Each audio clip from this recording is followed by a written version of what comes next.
Hey guys, so today's video is another foundation first impressions. I mentioned on Twitter that I was in the chemist or pharmacy yesterday getting a prescription and I decided to grab this Designer Brands Longwear 24-hour foundation. They had a couple of different types there. They had like a light coverage one, an anti-aging one, and then this one which is full coverage. I've heard that this was made to be a dupe for Estee Lauder Double Wear, so I just thought it would be really interesting to try out. Is this the New Zealand site? I feel like it might have been $18 when I bought it. It says on the site it's $16.99. Maybe it was $16.99. It was like 16 or 18, really cheap, so I just thought I'd grab it. I only had 4 shades there, so I was like, oh, they won't have my natural skin color shade. But the first shade, it was called something ivory. It was so fair, so I'm really disappointed that they only had the tester there and they didn't have the actual shade in stock. I even asked the girl who works there, I was like, do you have this shade in stock? And she was like, no, sorry.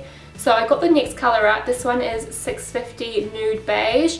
Luckily I am wearing some fake tan now, so I think this is going to match me. But if this one's good, I'm definitely going to pick up the fairer one. I was really impressed at how fair it was, and it wasn't super pink either. It was just like randomly a really good colour. So let's see how this one goes. It says it's got vitamin C, vitamin E, peptide, aloe vera extract, and apparently it has a full smudge proof coverage that also doesn't cake, flake or feel heavy. So we all see about that. It's also vegan and not tested on animals, so that's really fantastic. So let's begin. What am I doing today? I am filming an interview for television, so hopefully this looks good, this foundation, otherwise it's not going to be a great look.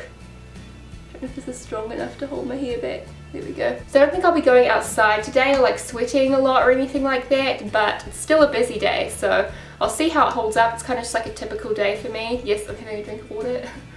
So I'm just going to prime with the Rimmel London Lasting Finish Primer because this is what I've been using a lot lately. I thought it would be a good time to test this foundation because my skin's... Ooh! Just dropped the lid.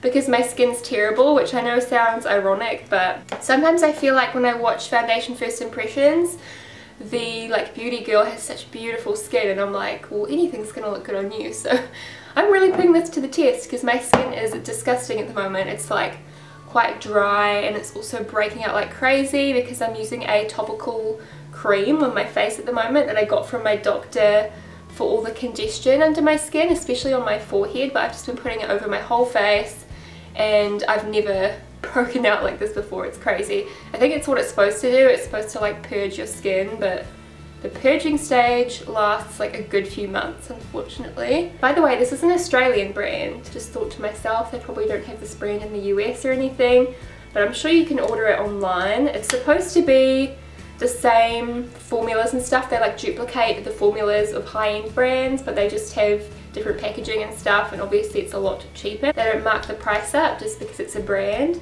That's what they claim. I only have one other product from Designer Brands and it's that lip gloss that I really love. Even the L'Oreal foundations here are like $30–40, so this is really well priced. So here's what the bottle looks like. It's actually really posh. It's like frosted glass. You also get 30 ml of foundation, so just a standard size. Oh, this colour looks perfect for me. That was lucky. This is Nude Beige, if I didn't say already. I think I did say, but just in case. Okay, in case. It feels really quite thin, so it's nice.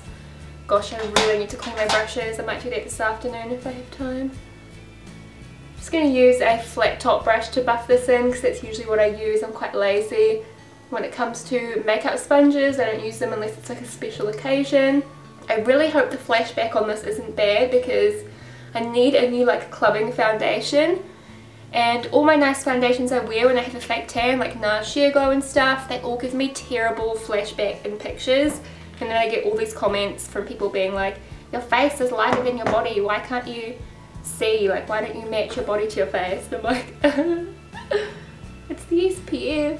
But they're so beautiful, like in real life. I just wear them anyway and hope no one uses flash, but then someone always uses flash, so hopefully the SPF in this isn't too bad. So it's going on super smoothly, like it's so blendable, especially because my skin is quite dry, so I'm really impressed with that. Almost like it's got like a serum-y base because it just blends in so seamlessly. It reminds me of the Bourjois Healthy Mix Serum, the way it's blending in, but it's definitely got a lot more coverage in that. This is actually like the perfect colour for me. I'm glad I didn't get the next shade up again, otherwise it would have been like way too dark. It's beautiful. I really like this so far. I love how it's sitting on my skin. It hasn't settled into any dry areas. It hasn't sunk into my pores. It was really easy to blend. And it's a good shade for this tan. If you use Loving Tan and you do a coat of Loving Tan, I mean, presuming you're like a similar skin tone to me naturally, this is like the perfect tone for it. So I think I'm just going to leave it with the one layer. It is now 10:24, so I will check back in like 3 or 4 hours. I'll go ahead and do the rest of my makeup now. I'm just going to use NARS Radiant Creamy Concealer, MAC Studio Fix Powder, and a little bit of my Anastasia concealer on this blemish.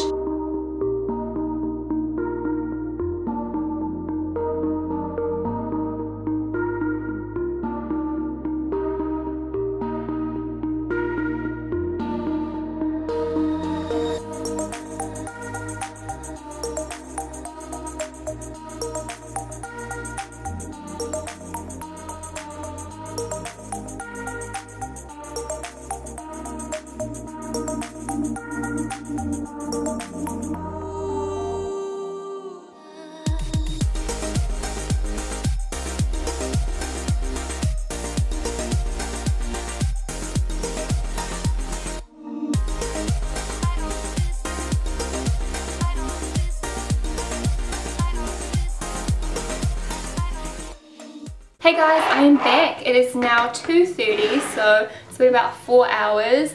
I am so super impressed. I did add a little bit of bronzer, so if it looks a wee bit darker, that might be why. It's just this Bobbi Brown bronzing powder. First thing I can tell, the colours stay beautifully. It hasn't oxidized at all. It hasn't worn off anywhere whatsoever. Fingers crossed it doesn't have flashback. How about I just take a picture now and we will see. I think I have to take it that way for flash to work.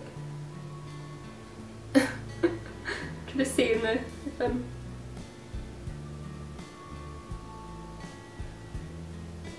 looks the same colour as my body. Oh my gosh, this is a miracle. It hasn't settled into my pores. It may be like a tiny bit around my cheek area, but nothing bad. All foundations do that. And it hasn't settled into the pores on my forehead yet, which I really like because I've had really big pores on my forehead lately because I've been using that cream which like pushes all this stuff out of your pores. It's really gross. For some reason my smile line on this side has really sunk in, but this side it hasn't. I don't know why. It hasn't gone shiny at all. I know my nose probably looks a bit shiny, but I did put on some Mary Luminizer from the balm just to give my face a bit of a glow. So 4 hours into wear, it's near perfect. The only thing that's really bothering me is the smile line. So far so great. So I'll check in again with you guys in another 4 hours, so around about 5 o'clock, which should be when it's getting darkish outside. So I'll talk to you soon. Hey guys, I'm back. So it's actually now 5:30, so I'm a little bit late, but I got caught up doing work stuff. I've had such a busy day. I haven't even stopped to like relax or do anything. Definitely got some shine around my nose, which is understandable. It's been on for what, like 7 hours, almost 8 hours, so it's pretty understandable. Like I said, this cream I'm using is making my skin quite dry, but it's actually been a couple of days since I've used it because I was away on the weekend, so my skin's kind of returning to more of a normal state. It's not super dry at the moment, which is probably why I'm getting a bit of oil on my nose. In saying that, even though it's a bit shiny, it hasn't worn off at all. The coverage hasn't come off at all. It's still really full coverage, which is saying something because my blemishes are really angry and red at the moment. I've been touching my chin here all day. I kept noticing myself doing it and I was like, no, stop. But it hasn't worn off, so it's really good. Around my hairline, it hasn't worn off, maybe like a wee bit there. My forehead it hasn't, which is crazy because I'm always going like this and like pushing my hair back. I'm super impressed with the fact that the coverage has stayed. That is a big deal, so it's definitely full coverage. It does say it's 24-hour foundation. I'm sorry you guys, I'm not going to wear it for 24 hours because it's that time of day where I just want to scrub my face off, but I think definitely if it's lasted with such full coverage for this long, it's definitely long wear, so I agree with that. Hasn't sunk into my pores anymore, which is incredible. Usually my pores really suck in product by this time of day. This smile line is still the same, so obviously it wouldn't get any better, but yeah, it doesn't look any worse. And this one for some reason has never really come through. I've only got one smile line, which is a bit weird, but I'll just go with it. My face might be looking a bit pale because I'm so close to my ring light. If I sit back here, you might be able to see a bit better. It still like matches my body fine. Overall, it definitely does what it claims. It's long wearing and it's full coverage. I was thinking it might oxidize, but it has not oxidized, and from what I could see with the flash photos I took, it did not have flashback. So I honestly feel like this is one of my new top foundations. Next time I have a fake tan, I'm definitely going to be wearing this over my NARS Sheer Glow. Because my skin hasn't been the best lately, I love the security and comfort of knowing that this has a really nice full coverage. My skin just looks flawless, and it is most definitely not flawless at the moment. I honestly feel like this deserves a 10 out of 10. I can't really think of anything wrong with it. I mean, it's settled into the smile line a little bit, but nothing's not going to do that. It's really freaking good and so comfortable to wear. That was another thing. It said that it didn't feel heavy, and it actually doesn't, considering how full coverage it is. When I was applying it, it felt really like serum-y, super easy to blend. Definitely check this out, you guys. I think it would suit any skin type, to be honest, because I got some oil around my nose and it stayed well. I've got some dry patches and it hasn't clung to them, so definitely check it out. If you do try it out, tweet me your thoughts. I'd love to know what you guys thought of it. I had some of you guys even writing on my photo that you wanted to try this, but you hadn't heard any reviews, or you just assumed the quality wouldn't be there.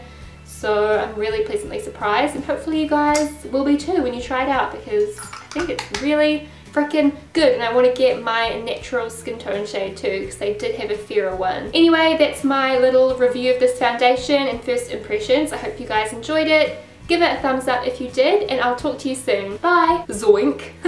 I like that name, that's a cool name. Really nice nude for fairer skin. I wore this out clubbing in the weekend. Just a side note, I do have one coat of tan on at the moment. You probably can't even really tell, so I am a little bit darker than usual. So there is Zoink on. Like I said, I do have a coat of tan on. This matches me perfect, like it's such a good nude.